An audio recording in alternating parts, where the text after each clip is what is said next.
Pourquoi le bonheur est-il ce que nous voulons tous, mais aussi ce dont la définition nous échappe? Tout simplement parce qu'il n'est pas le même pour tout le monde.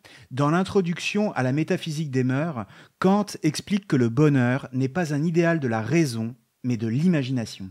Le bonheur correspond à l'idée qu'on s'en fait, et donc il relève de la subjectivité.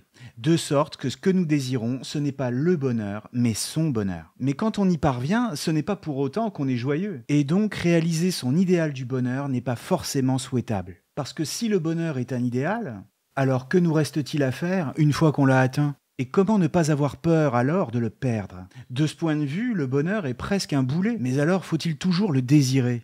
Bien sûr que oui, mais en le définissant autrement, c'est-à-dire comme un art de vivre. Il ne faut le chercher nulle part en particulier, mais le voir partout. Ne pas le renvoyer au futur, mais le vivre tout de suite. Ne pas le penser comme une fin en soi, mais comme tout entier contenu dans le chemin qui y mène.